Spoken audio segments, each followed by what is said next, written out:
வணக்கம் நண்பர்களே, இது VDL Vlogs வீக்கெண்ட் ஸ்டோரிஸ். நாம போன எபிசோட்ல கணேஷ் அனிதாவின் வீட்டுக்கு போறான். அனிதாவின் அறை மூடி இருந்தது. கதவை தட்டினா திறந்து கொண்டது. அந்த அறையில அனிதா இல்லை, ஆனா அருகில் இருந்த டெலிபோன் மட்டும் ஊசலாடி கொண்டிருந்தது. அது வரைக்கும் போன எபிசோட்ல பார்த்தோம். இந்த எபிசோட்ல அதுக்கப்புறம் என்ன நடந்துச்சுன்னு பார்க்கலாம். சுஜாதா எழுதிய அனிதா இளம் மனைவி பாகம் 6.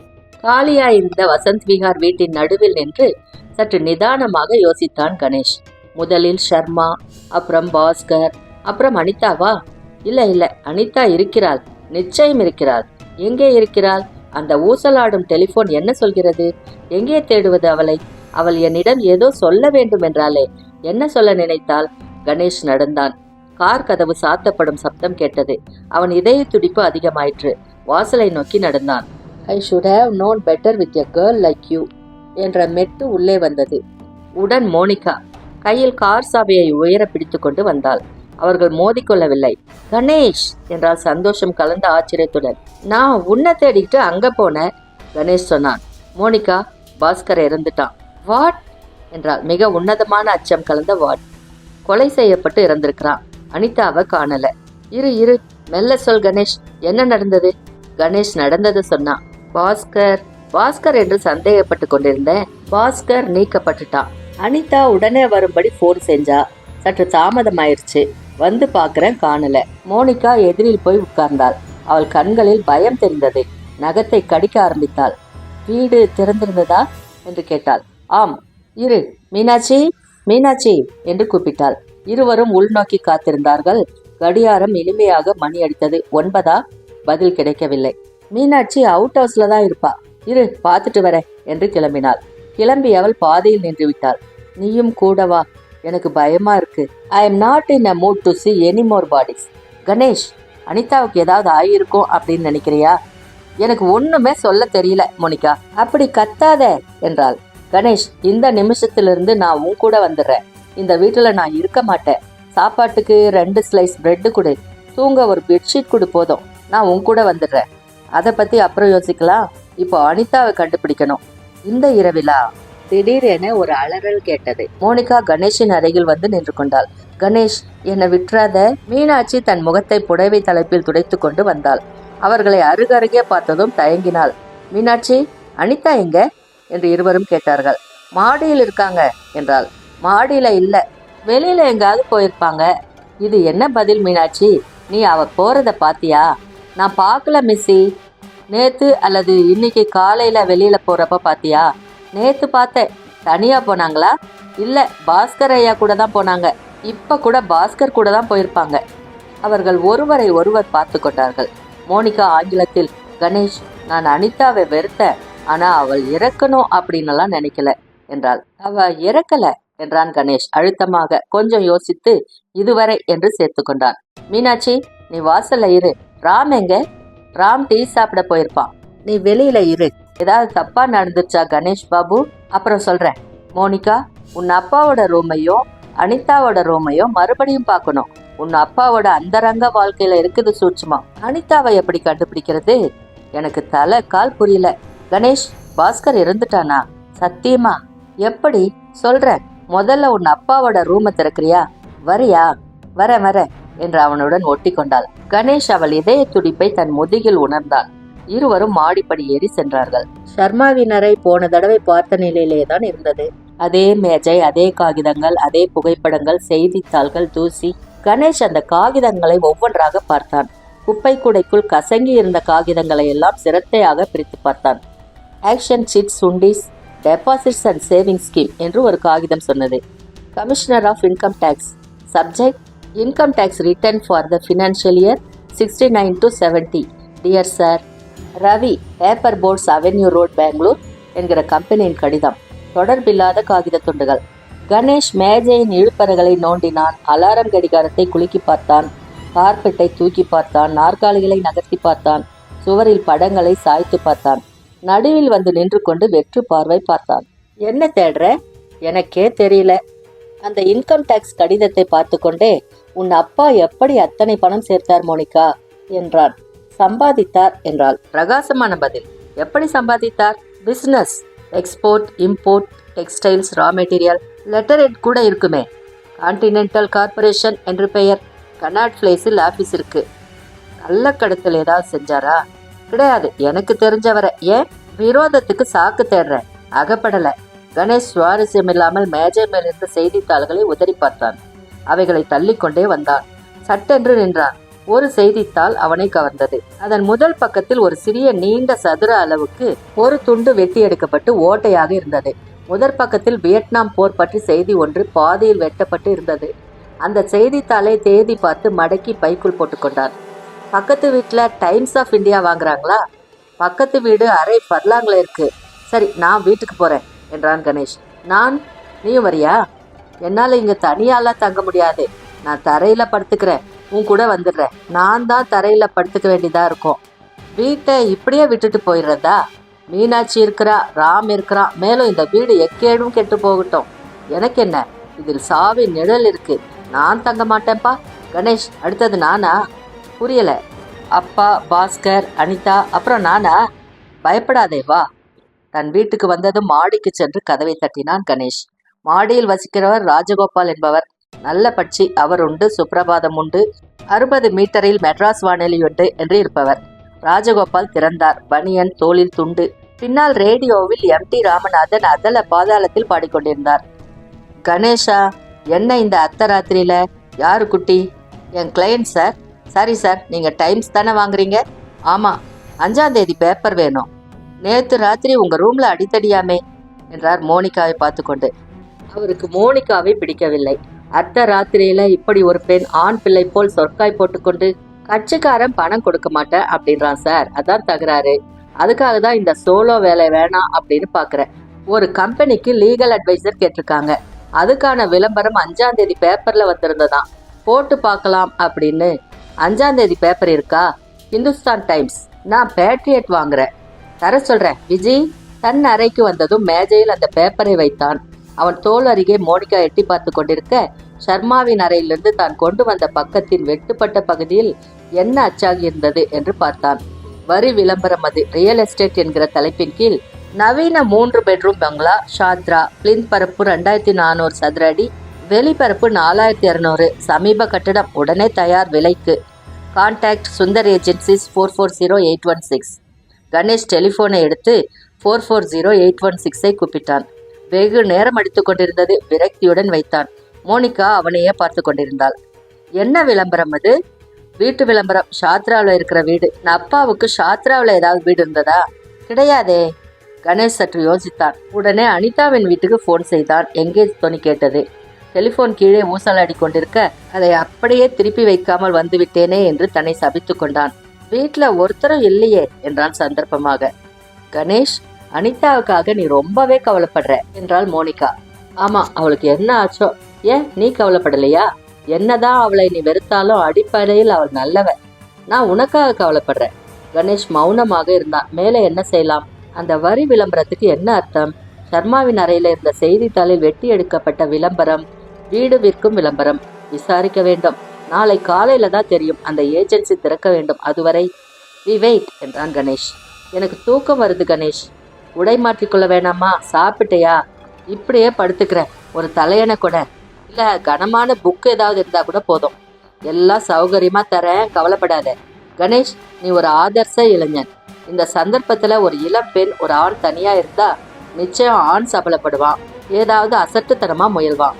மோனிகா, இந்த குழப்பமான சூழ்நிலையில உனக்கு இந்த எண்ணங்களா ஏற்படணும்? கணேஷ், எனக்கு பயமா இருக்கு. என் இதயம் எப்படி அடிச்சுக்குது பாரு. இதயம் அல்ல, உன் இளமை.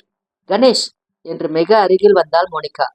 அவள் மெல்லிதான உதடுகள் பிரிந்து அவள் பல்வரிசையின் ஒழுங்கில் ஒரே ஒரு தவறு இருப்பதை பார்த்தான் கணேஷ். பற்கள் ஒளிர்ந்தன.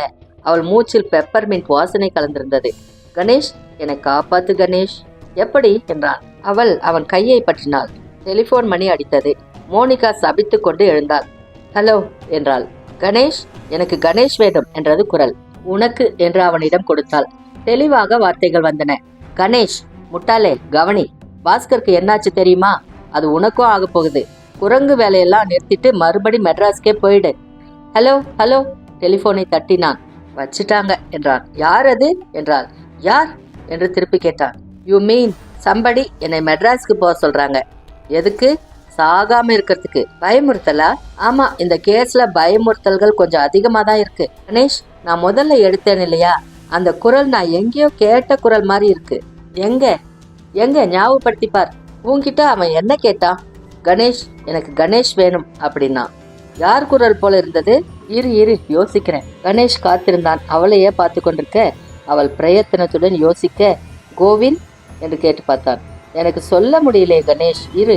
மோனிகாவை இவ்வளவு நம்புறனே, இவள் சொல்றது எத்தனை பொய்யோ எத்தனை நிஜமோ உண்மை தெரியற வரைக்கும் எல்லாரையுமே சந்தேகப்படு. குரங்கு வேலை எங்க பார்த்தோம் அந்த வார்த்தை பிரயோகத்தை? கணேஷ் எழுந்த பொழுது மணி 7:30. மோனிகா இன்னும் உறங்கிக் கொண்டிருப்பதை பார்த்தான். அவள் மேல் ஒரு போர்வையை போர்த்துவிட்டு உள்ளே சென்று காப்பி தயாரித்தான். அவளை கூப்பிட்டு பார்த்தான். முனகிக் கொண்டே புரண்டு விட்டு மறுபடி தூங்கி போனாள். மறுபடி போர்த்து விட்டு சட்டென்று அனிதாவின் ஞாபகம் வர டெலிபோன் டைரக்டரியை அவசர அவசரமாக புரட்டினான். சுனந்தா ரேக்களையும் சுந்தர்ராஜன்களையும் கடந்து சுந்தர் ஏஜென்சிஸ் வந்து அவன் விரல் நின்றது. விலாசத்தை குறித்து கொண்டான். குளித்தான். பால் கலக்காமல் காப்பி குடித்தான். 2 மென்மையான ஸ்லைஸின் நடுப்பாகத்தை கடிக்கும் போது அனிதாவின் ஞாபகம் மறுபடி வந்தது. செய்தித்தாளை மேய்ந்தான். வங்காளத்தில் இன்னும் 2 பேர் கொலை. See you later என்று ஒரு காகிதத்தில் குறிப்பு எழுதி மோனிகாவின் அருகில் வைத்துவிட்டு வெளியே வந்தான். கணேஷின் மெஷின் தனம் ஸ்டேரிங்கை செலுத்த மெலிதான பனிப்படலத்தின் ஊடே தன்னை பற்றி நினைத்தான். வயதாகி கொண்டிருக்கிறேன், இன்னும் தொழில் சவடால் தனத்திலேயே ஓடிக்கொண்டிருக்கிறது. பம்பாய், டெல்லி என்று அலைந்தாகிவிட்டது. ஹரிணி, நீரஜா, அனிதா, மோனிகா என்ற சம்பவங்களை தொடர்ந்தாகிவிட்டது. அனிதா 2 சிலபல்கள். அந்த தாவில் இருந்த வேக்கை, ஏக்கம், அனிதா, அணி தருவாள், அணி தந்தாள் என்று விதவிதமாக அமைத்து பார்த்தான்.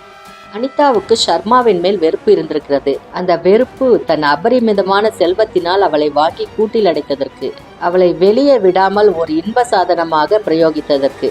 அந்த வெறுப்பு எல்லை மீறி கொலை செய்யும் துணிச்சல் வரை சென்றிருக்குமோ? அனிதாவா? ஒரு பெண்.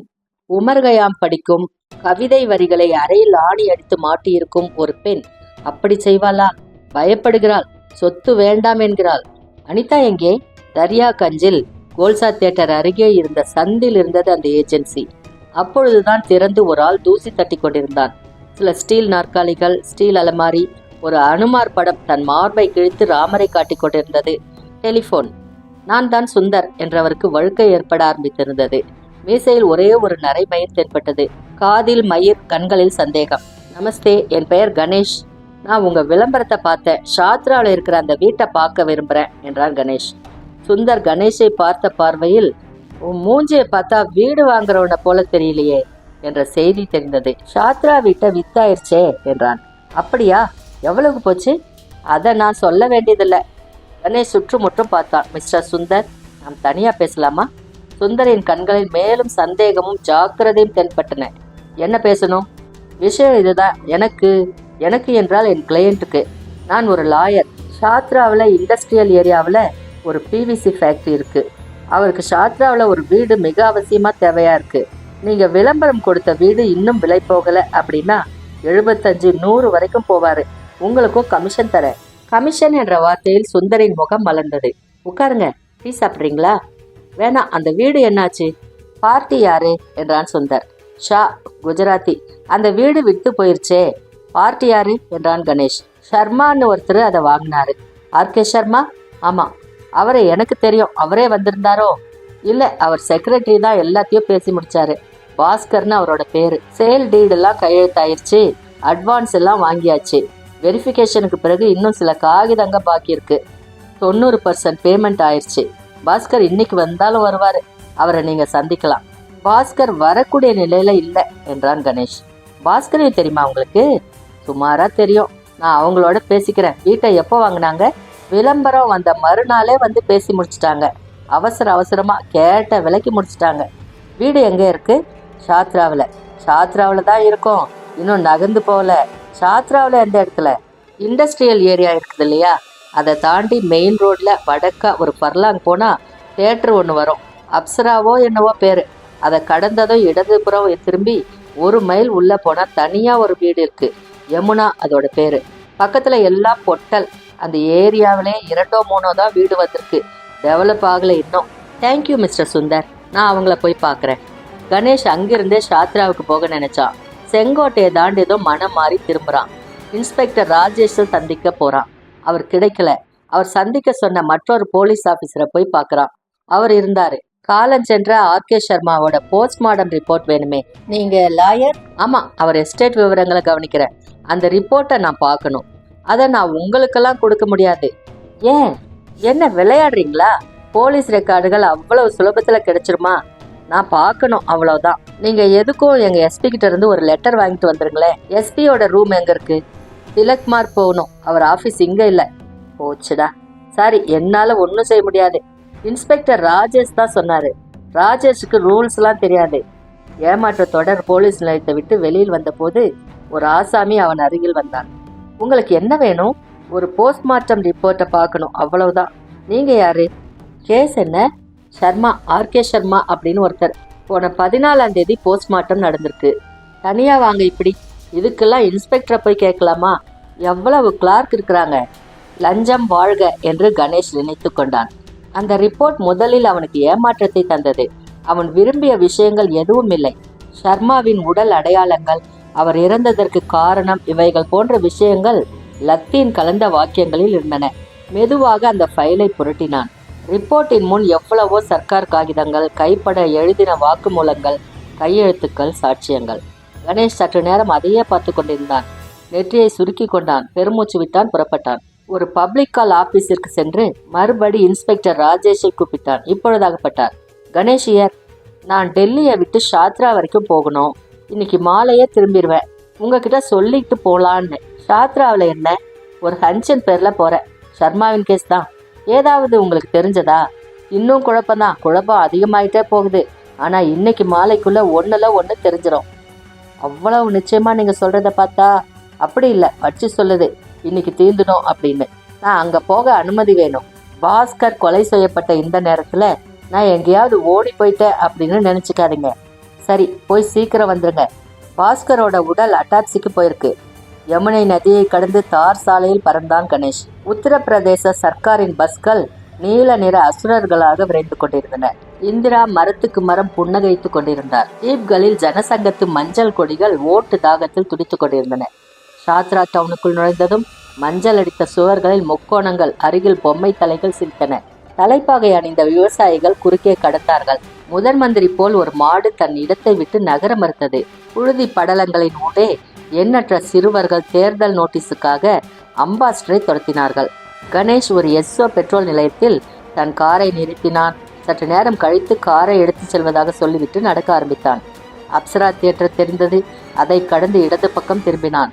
மேலும் நடந்தான். கரும்பு வயல்கள் தெரிந்தன. கரும்பு முடிந்ததும் காளி மனைகள் தெரிந்தன. வெள்ளை கற்கள் கட்டப்பட வேண்டிய வீடுகளுக்கு ஞாபகங்களாக நின்றன. அந்த ஒரு வீடு மட்டும் சூரிய வெளிச்சத்தில் டிஸ்டம்பர் பளபளப்பில் மிக தடையாக நின்றது. திடீரென்று அலாவுதீன் விளக்கை தேய்த்து ஏற்பட்டது போல். பெரிய வீடுதான். வாயிலில் குட்டையான கம்பி கேட். சப்தமில்லாமல் அதை திறந்து நடந்தான். அமைதி என்றால் இப்படியா?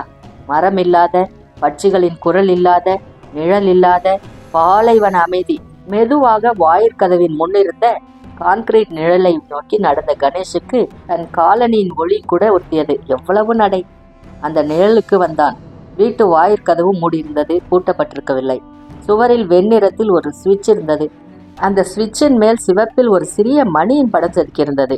கணேஷின் விரல் அந்த சுவிட்சை நாட கடைசி வினாடியில் பின்வாங்கி கொண்டான். கணேஷ் வீட்டின் அமைப்பை பார்த்தான். கேரேஜ் பூட்டியிருந்தது. உள்ளே கார் இருக்கிறதா? தெரிந்த ஜன்னல்கள் எல்லாம் மூடியிருந்தன. கணேஷ் மெதுவாக வீட்டை சுற்றி வந்தான். கான்கிரீட்டின் மேல் நடக்காமல் புல்தரையில் நடந்தான்.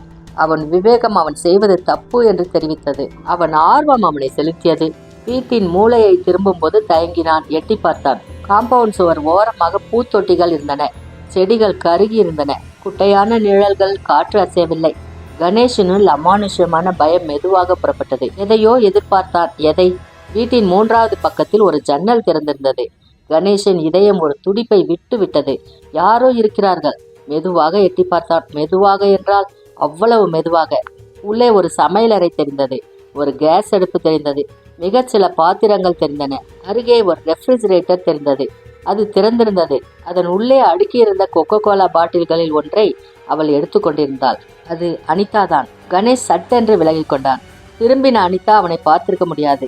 இங்கேதான் இருக்கிறாள், உயிருடன் இருக்கிறாள். கணேஷ் உடனே முன்பக்கம் ஓடிப்போய் கதவை தட்டி அனுமதி கேட்க நினைத்தான். வேண்டாம் வேண்டாம், சற்று கவனிக்கலாம். கணேஷ் சுவரோடு சோறாக ஒட்டி கொண்டு கேட்டான். கொக்கோகோலா குடைக்கும் சப்தம், கிளாஸில் கொட்டப்படும் சப்தம். சற்று நேரம் மௌனம், அடிக்கோடிட்ட மௌனம். அப்புறம் உள்ளே இருந்த ஆழமான ஆண் குரல் கேட்டது. அனிதா. மௌனம். அனிதா. வா. வா என்றால் வெறும் வா இல்லை, வெறி கலந்த வா.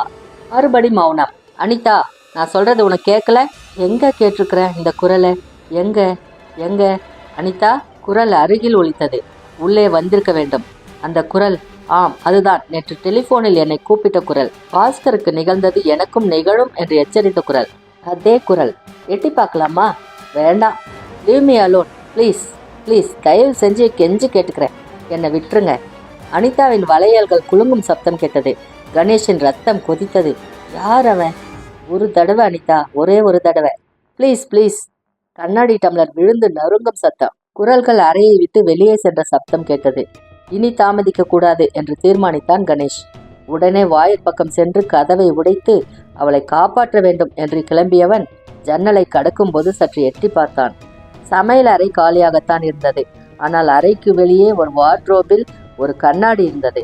அந்த கண்ணாடியின் பிம்பத்தில் அடுத்த அறையில் இருந்த அவர்கள் இருவரும் தெரிந்தார்கள். அனிதாவும் அந்த குரலுக்கு உரிய மற்றொரு. அனிதா படுக்கையின் மேல் தலை குனிந்து உட்கார்ந்து கொண்டிருந்தது தெரிந்தது. அவள் எதிரே நின்று கொண்டு கைகளை தீவிரமாக ஆட்டிக்கொண்டு பேசிக்கொண்டிருந்த அந்த ஆளின் அடையாளம் கணேஷை மிகவும் பிரமிக்க வைத்தது. யாவற்றையும் விட்டுவிட்டு அந்த வீட்டை துறந்துவிட்டு மிக விரைவாக தன் காரை நோக்கி ஓடினான் கணேஷ். அது வரைக்கும் இந்த எபிசோட்ல பார்த்தோம். அடுத்த எபிசோட்ல அதுக்கப்புறம் என்ன நடந்துச்சுன்னு பார்க்கலாம். அதுவரை உங்ககிட்ட இருந்து நன்றி கூறி விடைபெறுவது VDL Vlogs. நன்றி, வணக்கம்.